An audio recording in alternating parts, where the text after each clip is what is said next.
Well, let's bring in my next guest here, commentator and author of The Children We Left Behind, Adam B. Coleman. Adam, thanks so much for coming back on the U.S. Report.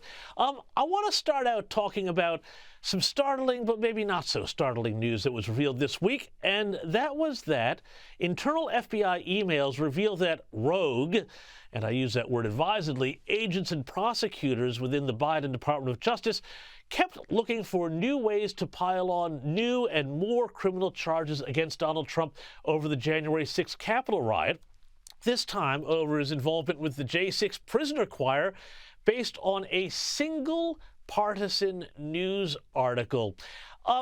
Adam, I know we keep talking a lot about on this program about what happened during that Biden administration, but I feel like it's important to understand just how undemocratic the Democrats, and particularly people who were running that White House, really did seem to be acting. What was your reaction when you heard about this news? I wasn't shocked at all. Every conspiracy, every conspiracy that was out there as far as the Biden administration going after Donald Trump, just about all of them turned out to be true.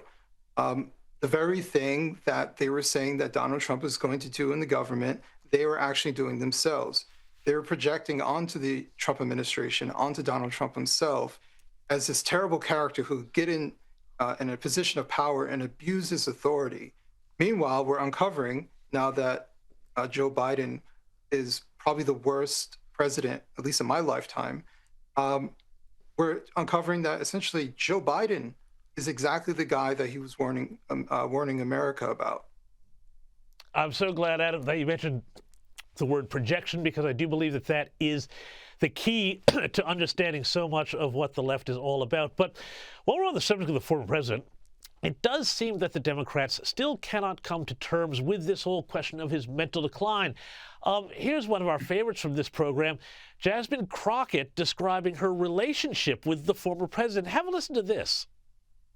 I never saw anything in Joe Biden that made me wonder whatsoever.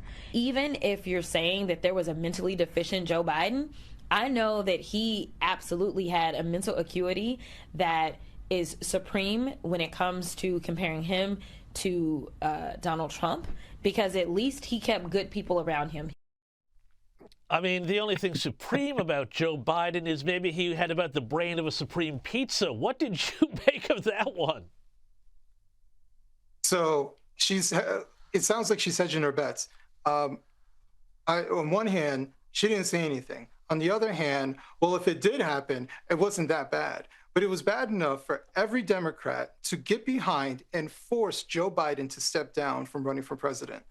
But, she's apparently the most oblivious woman that exists in America, who doesn't utilize all of her senses, or at least one of her senses, her eyes, to see that Joe Biden is falling off his bike, falling upstairs, and constantly asleep, and when he's in meetings, and muttering.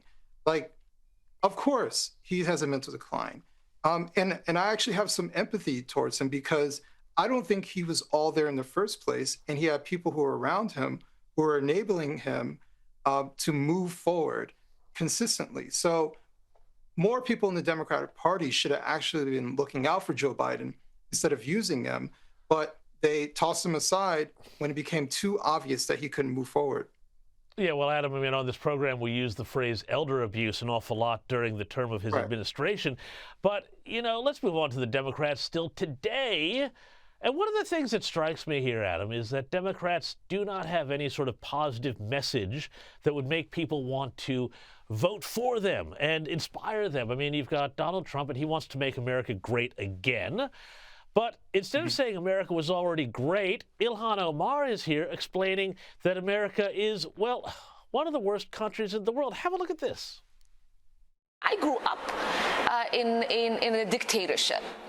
And I don't even remember ever witnessing anything like that. To have a democracy, a beacon of hope for the world, to now be turned into one of the worst countries where the military are in our streets. The gratitude of Ilhan Omar coming over to the United States at the age of 8 from Somalia, which apparently, the United States is now just as bad as. I mean, look, that's pretty horrendous stuff, but how are mainstream voters ever supposed to connect again to a party that thinks there's no difference between the United States and Somalia? I mean, obviously, this is a winning message. I mean, what proud American loves to hear that the United States is just as bad as her former nation of Somalia? I mean, because there are men in fatigues who are standing by, enforcing our laws, and doing it in an honorable manner. So these are people. Ilhan Omar is someone who is obviously anti-American, who aligns interests elsewhere and not with the American people, who more so aligns with an ethnic culture that is from abroad and not with a melting pot like America is. As a child of an immigrant, I am proud to be born into this country. My father, who came to this country, came here for a reason, just like Ilhan Omar came to this country for a reason. But she also wants to crap all over the country that took her in as a refugee. And there is something incredibly ungrateful that is coming from her mouth. And most Americans would basically take that stance.